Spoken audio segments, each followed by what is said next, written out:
Do you want to know how to help kids focus better? I'm Nicholeen Peck, and I teach parenting all over the world through the lens of the principle self-government. And in this video, we're talking about focus.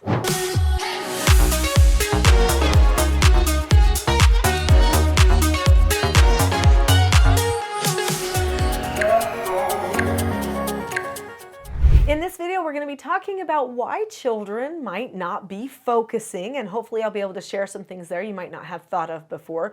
We're also going to talk about what parents do that actually doesn't really help the situation. In fact, it can make the situation worse. And then what parents can do instead to help their children focus in. So why is it that children choose not to focus? Or are they choosing not to focus? Now, there are many reasons that a person could have for not focusing. Some people, neurologically speaking, could have a hard time maintaining focus. And that's not what this video is about, okay? So there are other videos that I have about ADD and ADHD and stuff like that where people might be struggling because of being non-neurotypical to focus. But in this video, I'm just going to talk about your basic run-of-the-mill focus problems, okay, that a person might have. I was the type of student in school that would pass notes and I would get in trouble. And this was when I was pretty young. I would talk to other people and I would get in trouble. And people would say that I was being naughty. I remember my parents telling me, hey, you've got to pay attention in class, or you need to be quiet and respectful and do your work. And I remember telling them, but my work's already done. I already did that, or I already know that. Why would a person not focus? Well, in my case, when I was young, I was already done. I didn't need that much time, so now I'm what? Bored. And if I already knew something, if it was review material or something like that, then I feel like I'm wasting brain space to focus on that again because I already know it. So again, it's kind of like a boredom, like, well, but I don't really need this because I already know it. Or it could be that a child has something else that really is a greater interest to them. There might be some child that absolutely loves construction, putting together those little Legos and building something out of them. They've got a picture in their mind and they want to stick to it, but someone else is trying to get their attention. Well, they don't want to give that attention because they're trying to stick to the picture in their mind. They might not want to forget what it is that they're doing next. In fact, I know that as a writer, I've had that concern sometimes. Here I am typing away and somebody comes to me, Mom, and I know as soon as I say yes, that idea of what I was just typing about could completely leave me. So I think sometimes we think our children are not focusing very well because they're focusing on something else. They're focusing on something that they care about.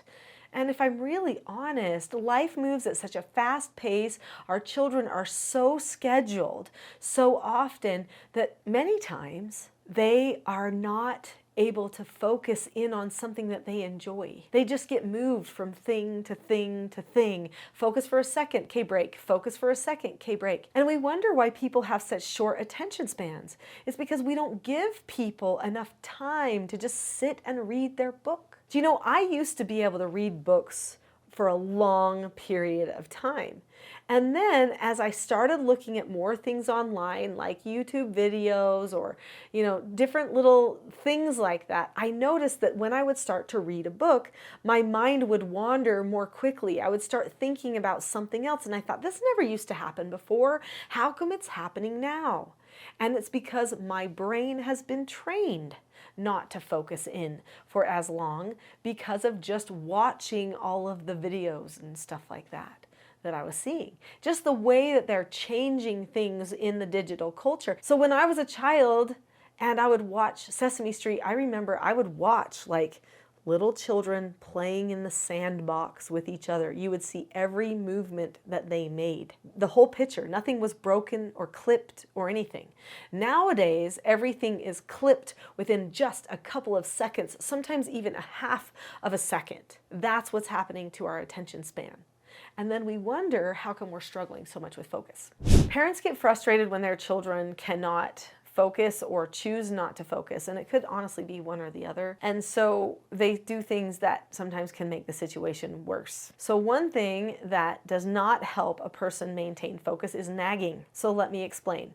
If you remind your child again and again to do things, they don't ever choose to focus on that thing because you're doing it for them. One of the best things that you can do is instruct them what to do, and then if they don't do it, you correct them, you hold them accountable, and then they have to fix it. You don't spend any time nagging. You just go straight down the line to the correction. This is going to help them better. Another thing that parents do that does not help a situation is they'll start to power struggle with their children. They'll get emotional, they'll get frustrated, they might get angry or lecture, those types of things, and that doesn't help because it seems forceful. And the child actually feels like they're not understood.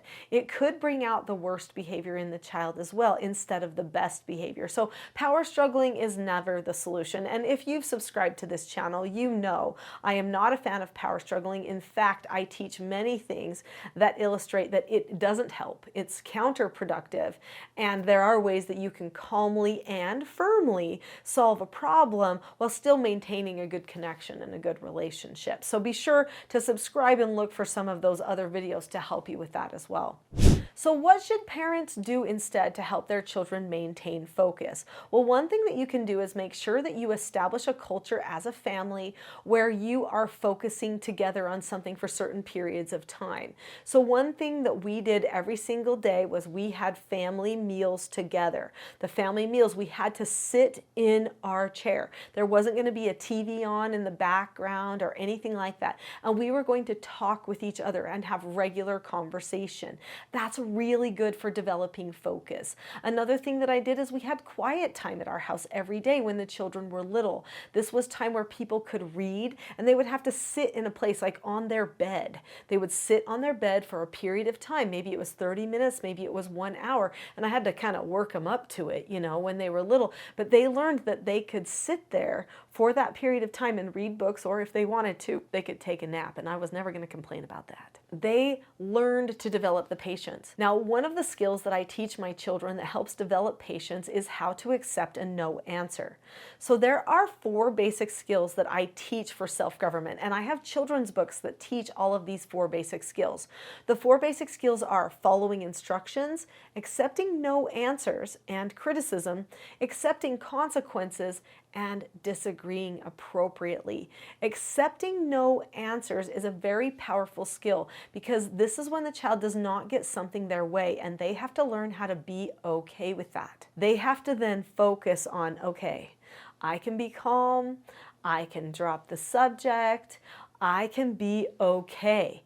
That helps them focus on how they're feeling, what they're thinking at the time, and if they can choose to actually just be okay in the moment. All of those 4 basic skills help a person focus in because they have steps associated with them. For instance, to accept a no answer or criticism, there are 4 steps. You look at the person or the situation, keep a calm face, voice, and body, say okay or ask to disagree appropriately, and then drop the subject. If I can focus on doing all 4 of these things every time I have a disappointment or a no answer, that's going to help me focus in on other things later. Another thing we do in the Teaching Self-Government Parenting system is we have meetings together as a family. So we have regular family meetings where we discuss things as a group, and we have to listen to each other and give each other a turn to respond. This allows for the family to have time to focus in on each other. We also have individual meetings with the children. We call those mentor meetings. These are times when our children get the opportunity to talk with us about the things that they care about, and we're able to give them little bits of advice and stuff like that. But honestly, probably one of the biggest things that we do to teach our children to focus is actually work. A family that works together really has the edge over the families that don't. So working together as a family was part of our day. I wanted my children to develop the capacity to do adult skills. I wanted them to learn that they could set their mind to something and follow through. Now, at first, that's hard to do by yourself, but if you work together as a group, then you're able to see that you accomplish a task again and again, day after day. My children worked as a family, but they also got the opportunity to work themselves. So they had daily chores that they would do, and they had to follow through on those daily chores. And then, as part of the consequence system in our home, we believed that work was the antidote for a sick character. And if a child wasn't willing to be calm and respectful and follow instructions from parents, that showed that they probably need a bit of a character adjustment. So we gave them the opportunity to earn extra chores. They weren't always hard, long, big things, but sometimes they were significant in size, usually just small things, but they got to see to the end of that particular chore that they earned. Now, when a person accepts a consequence as part of their accepting consequences skill, they have to check back at the end of doing their consequence. So they would come and they would say, I took out the trash and replaced the liner in the bin.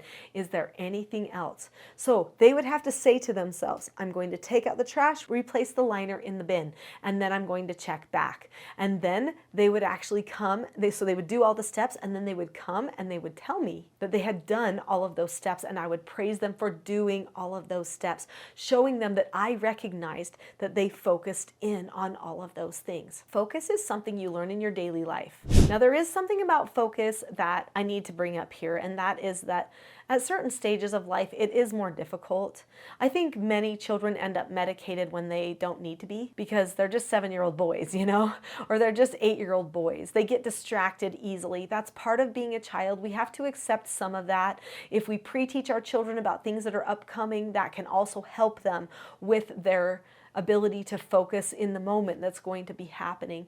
But all of the things that I've mentioned are part of teaching self-government, and the teaching self-government parenting approach really does help with focus so much. The majority of the children that were brought to my home as foster children had issues with focusing. And I had active children of my own also that I had to teach how to focus, especially one of them who, really got distracted for years and years and years of her life. I know that the skills that we are teaching do help because I've seen them in action.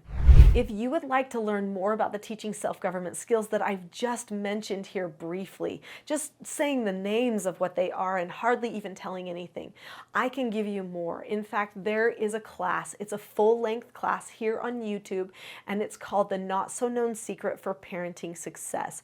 If you click on the link to that class, you'll find a lot more about the skills that I've been mentioning here. Click on that link. I'll see you there.